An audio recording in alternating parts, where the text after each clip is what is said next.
तरफ बिहार के CM Nitish Kumar lockdown को लेकर काफी गंभीर हैं, तो दूसरी तरफ उनकी गंभीरता पर उनके ही सांसद और विधायक पलीता लगाने में जुटे हैं।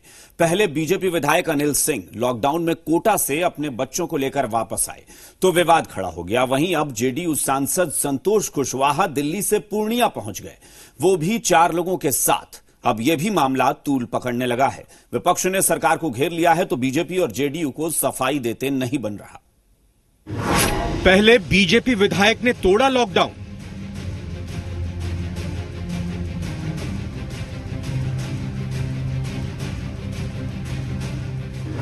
अब जेडीयू सांसद पर लगा उल्लंघन का आरोप।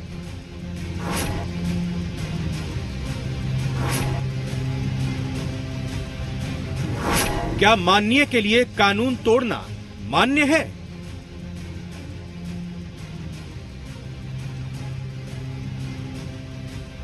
लगता तो यही है कि सिर्फ माननीय ही कानून के लिए मान्य है।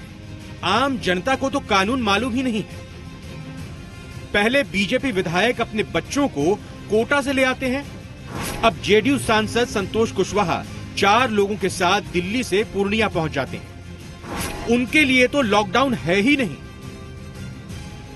लॉकडाउन को लेकर के राज्य सरकार ने पूरी तत्परता और मुस्तैदी के साथ दिशा निर्देशों के पालन का वातावरण बनाया। आम और खास के बीच में कोई फर्क यहाँ नहीं हुआ है। लॉकडाउन का पालन अगर कोई नहीं करता है और दूसरे प्रदेश से अपने प्रदेश में आता है, उसको निश्चित रूप से क्वारंटाइन में जाना चाहिए, उनको रखना चाहिए, उसकी जांच होनी चाहिए। अगर सरकार नहीं जांच करती है तो इसका मतलब इनके यहाँ 2 तरह का कानून है। गरीब के लिए कानून अलग है और जो रसूखदार लोग हैं उनके लिए कानून अलग है। जबकि नीतीश कुमार तो लॉकडाउन को लेकर काफी गंभीर हैं, जनता को सीख भी दे रहे हैं, लेकिन अपनी पार्टी के नेता, विधायक, सांसद को यह सीख नहीं दे पा रहे हैं। कोटा में छात्रों को यूं ही छोड़ दिया है, लेकिन उनके विधायक स्पेशल पास पर अपने बच्चों को ले आते हैं।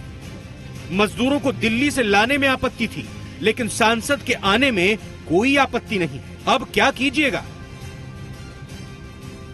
सांसद है, 18 लाख 20 लाख लोगों का प्रतिनिधित्व कर रहे हैं। अब कौन सा है? अभी तक तो थे लॉकडाउन में, मैं भी लगातार लॉकडाउन में ही फंसा हूं। तो कोई भी ऐसा इमरजेंसी आएगा तो सांसद को जाना पड़ेगा ना। जदयू का सांसद दिल्ली से पूर्णिया पहुंच जाता है और उसका कोई क्वारंटाइन नहीं होता। तो अगर रसूखदार लोग अपने गतिविधियों को लॉकडाउन के बावजूद चला रहे हैं सिर्फ इस वजह से कि वो बीजेपी और जदयू से जुड़े हैं, तो कहीं न कहीं आम लोगों के मन में कई तरह के सवाल खड़े होते हैं। अब देखिएगा जेडीयू सांसद के खिलाफ राज्य सरकार क्या एक्शन लेती है। संभव है जिस तरह से बीजेपी विधायक पर लगे आरोप के बीच नवादा से पास जारी करने वाले अधिकारी और अनिल सिंह के ड्राइवर पर गाज गिरी, वैसी ही कार्रवाई संतोष कुशवाहा के खिलाफ होगी। यानी माननीय के लिए सब मान्य है, बस आम लोगों के लिए मान्य नहीं। ब्यूरो रिपोर्ट, जी मीडिया।